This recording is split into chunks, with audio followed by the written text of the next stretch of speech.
hormati para pembina kuliah guru, para dewan guru, para guru, tidak guru, para peserta dan jamaah sekalian.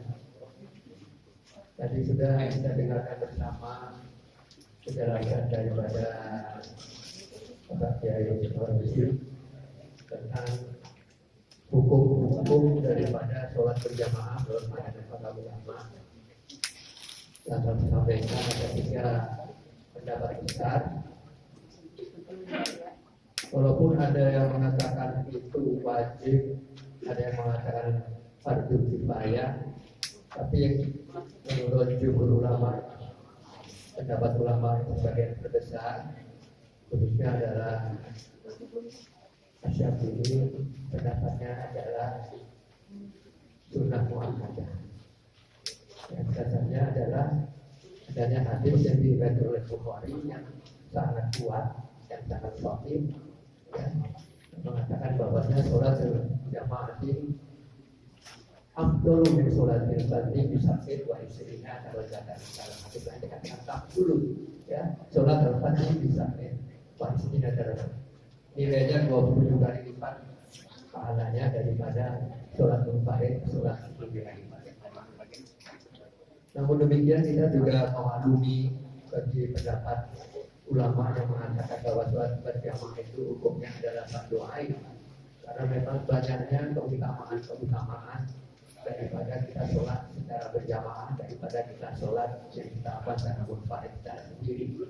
Sudah pahalanya sedikit, juga tidak menunjukkan kekuatan daripada umat Islam kalau sholat itu sendiri-sendiri.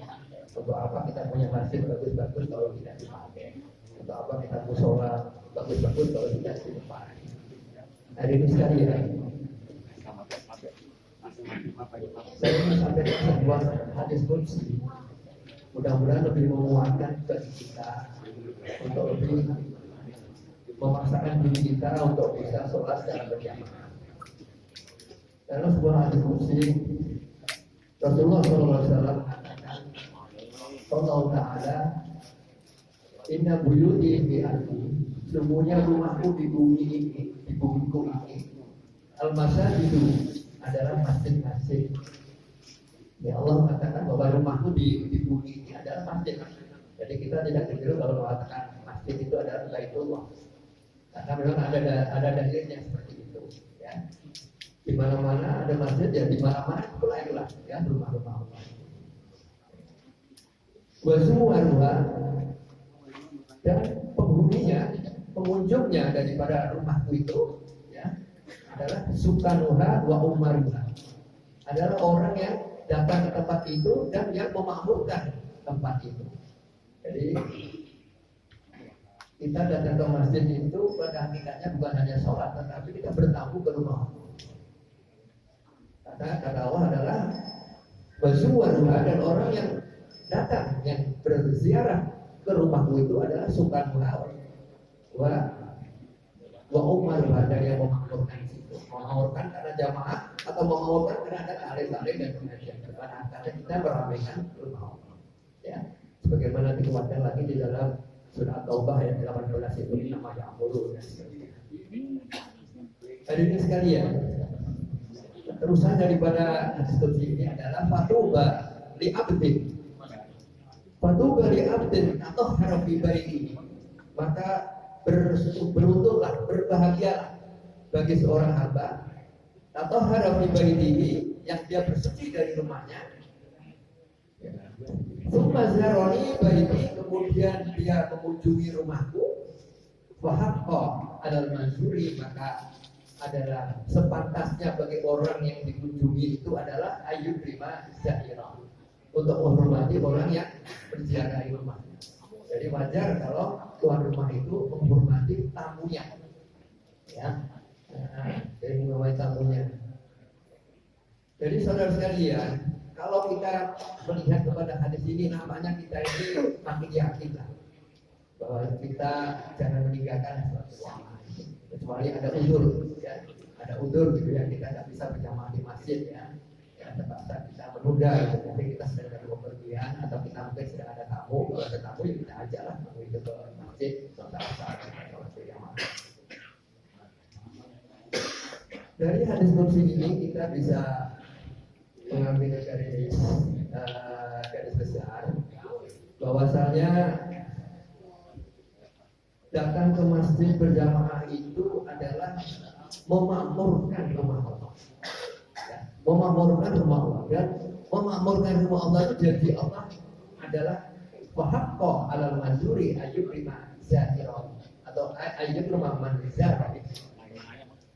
Kewajiban daripada tuan rumah adalah untuk memuliakan orang yang mengunjungi rumahnya. Kalau tamu, ya, kita kedatangan tamu yang kewajiban kita untuk menghormati tamu kita itu.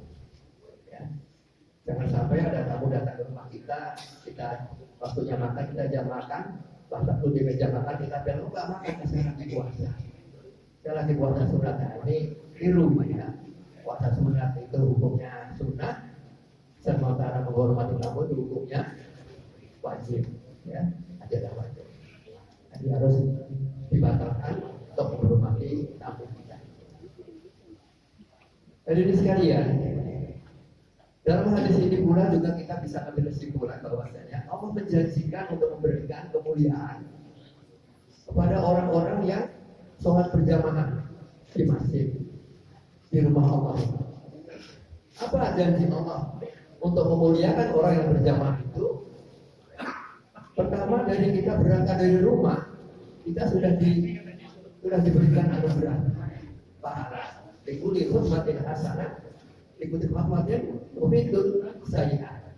Setiap langkah kita mendapatkan pahala, langkah berikutnya tidak dihapuskan dosa. Yang main itu ya. Belum datang sudah dapat pahala. Ya, ibaratnya kita belum bekerja sudah dikasih kos ya, oleh Allah. Kemudian yang kedua, kemuliaan apa yang dijanjikan oleh tuan rumah kepada kita yang sedang sholat berjamaah?